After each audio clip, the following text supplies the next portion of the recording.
ang Ginoo manaka ninyo.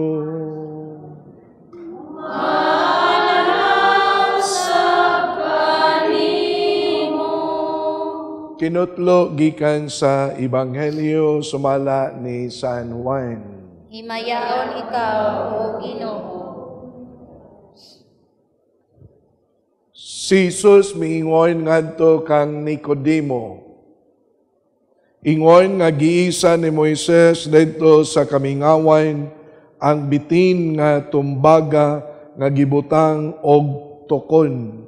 Ang anak sa tao kinahanglan nga iisa usab aron ang tanan nga motuo kaniya makabaton og kinabuhi nga walay katapusan.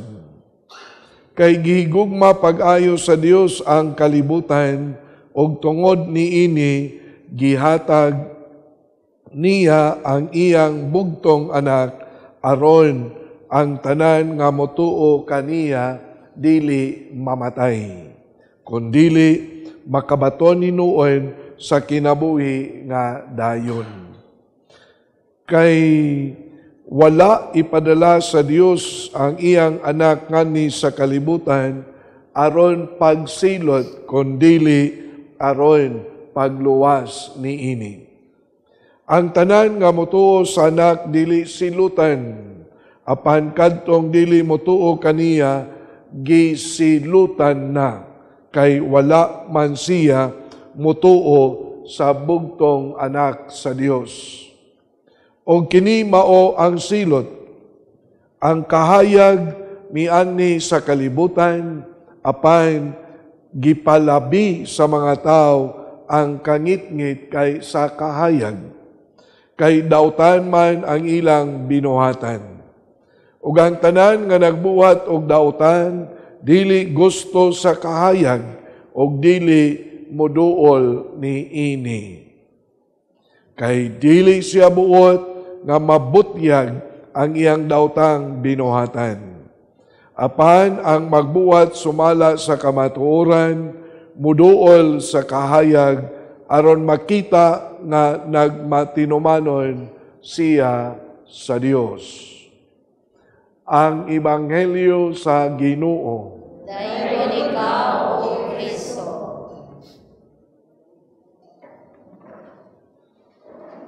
Matod pa sa atoa nga introduction ining atong Santos nga misa karon, aniya kita karon sa ikaupat nga Domingo sa Kwaresma nga gitawag usab og Litari Sunday.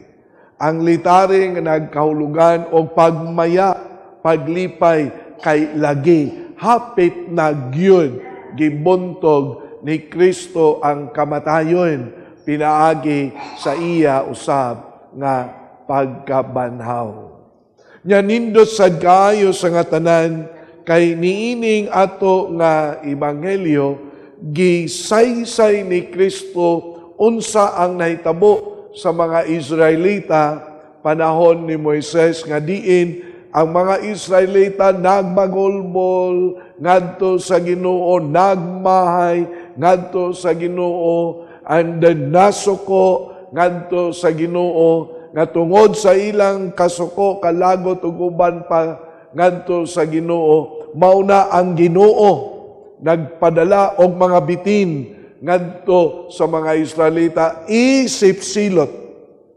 Apan sa diha nga nakaamgo silang dautan nga binuhatan, nangayo sila tabang ni Moises, nagampo si Moises nga unta tabangan sila kay daghan ang nangamatay nila pinaagi sa mga bitin nga mipaak nga nila. Ug ang pag-ampo ni Moises gitubag og mingon, pagbutang og usa ka tukon ang bitin nga tumbagay butang sa tukon, ug unya mingon si Kristo, kutob, mingon ang Ginoo ngadto ka Moises, kutob sa mutan-aw sa maong ang bitin mamaayo. Mingon si Kristo, sama usab ang anak sa tao, iisa aron usab maluwas ang katawhan, taliwala sa pagpuyo sa kinabuhi diha sa kangitngit. Sama nga si Kristo iisa diha sa cross. Sama nga si Kristo dawaton ang kamatayon diha sa cross. Nga sama usab nga kita nga magsud-ong ngadto kaniya. Og diha sa atong pagsud-ong ngadto kaniya, si Kristo nagdala og kahayag sa kaluwasan, taliwala sa kinabuhi, sa kangitngit ang kinabuhi diha sa pagkamakasasala. Sa ato pa, maglipay ta kay ang kahayag, ania, uban, kanato, diha kang Kristo nga nagpakamatay diha sa krus. Tungod usab niini, dili ta magpakawala sa paglaom, kay ang kahayag, anaa, diha kang Kristo sa krus.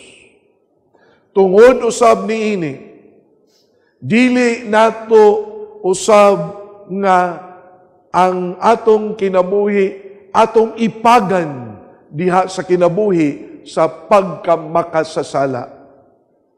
Si Kristo, matud pa sa Ebanghelyo, ang maayong balita nga nagdala sa kahayag.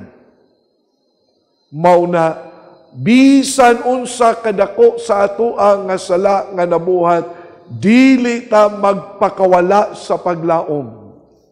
Mga batan-oy, ayaw pangitaa ang solusyon sa inyong problema diha sa paghikog kay lagi na wad-an sa paglaom.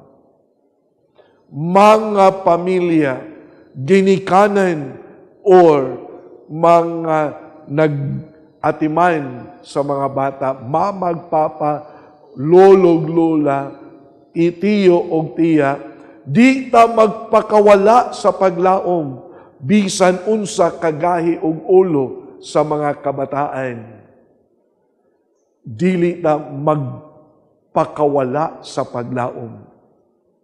Si Kristo nagpakamatay sa krus para sa atong kaluwasan. Si Kristo giisa sa krus aron kita madanagan sa kahayag sa Dios. Ang kahayag nga nagdala og kaluwasan.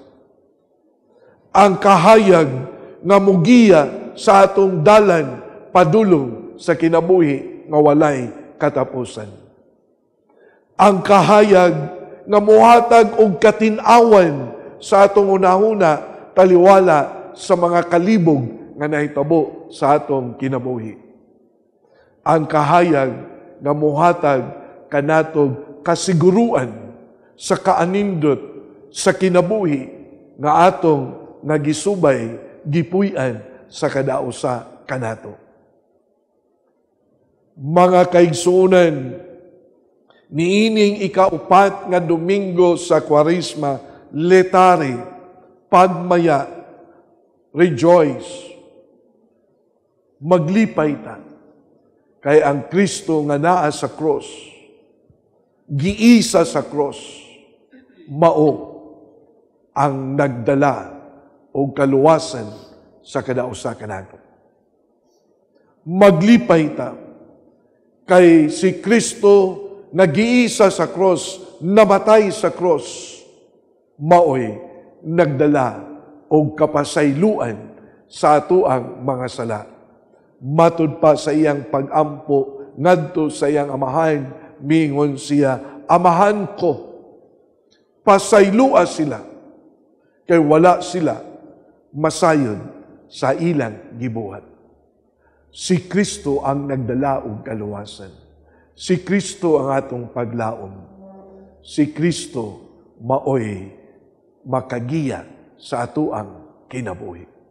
Ato ning pamalandungan, ato ning dalhon sa atong kasaulugan sa Kwaresma, samtang kita nagsaka,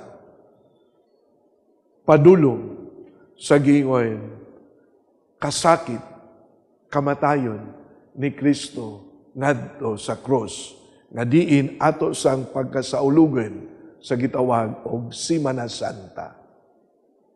Ug ini atong misa, Ato sab nga tagamtamon ang kadaugan sa krus nga mausab ang kabanhawan ni Kristo nga atuwa usab nga gidala niining kasaulugan sa misa.